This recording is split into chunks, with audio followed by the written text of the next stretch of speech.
ಮೇಷ್ಟ್ರಿ ಅಲ್ಲಿ ಅತ್ತೆ ನೋಡ್ತಾರೆ. ಯಾವ್ರಿಗೆ ಗೊತ್ತಾಗಲ್ಲ ಸುಮ್ಮನಿರ. ಸ್ವಾತಿ ಶಾಲೆ ಏನ್ ಮಾಡ್ತಾ ಇದ್ದೀರಾ ನೀವಿಬ್ರು? ನಾ ಶಾಲೆನ ಅರ್ಧಾಕ್ಬೇಕು ಅನ್ಕೊಂಡಿದ್ದೀರಾ? ನಿಮ್ಗೆ ನಾಚಿಕೆನೇ ಆಗಲ್ವಾ? ಅಮ್ಮ ಬಟ್ಟೆ ಮಡಿಸ್ತಿದ್ದ ಕಣ.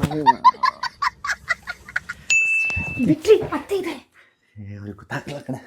ಯಾವಾಗ ಅತ್ತೆ ಇರಲ್ಲ ಅವಾಗ ಬನ್ನಿ. ಒಂದು ಐಡಿಯಾ. ಅತ್ತೆ ಸರ್ಪ್ರೈಸ್. ಅತ್ತೆ ಇನ್ಮೇಲಿಂದ ನೀವು ಮನೇಲಿ ಎಲ್ಲಿ ಓಡಾಡಿದ್ರು ಚಲ್ ಚಲ್ ಅಂತ ಸೌಂಡ್ ಬರುತ್ತೆ. ಎಲ್ಲಿ ಕಾಲ್ ತೋರ್ಸು.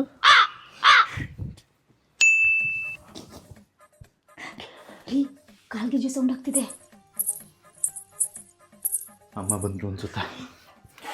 ನೀನೇನ್ ಮಾಡ್ತಿದ್ದೀಯ ಇಲ್ಲಿ? ಅಮ್ಮ ಇವಳಿಗೆ ಅಡುಗೆ ಮಾಡೋದಕ್ಕೆ ಸ್ವಲ್ಪ ಹೆಲ್ಪ್ ಮಾಡ್ತಿದ್ದ. ಸರಿ, ಒಂದ್ ಲೋಟ ನೀರು ಕೊಡು. ಸರಿ ಅಮ್ಮ.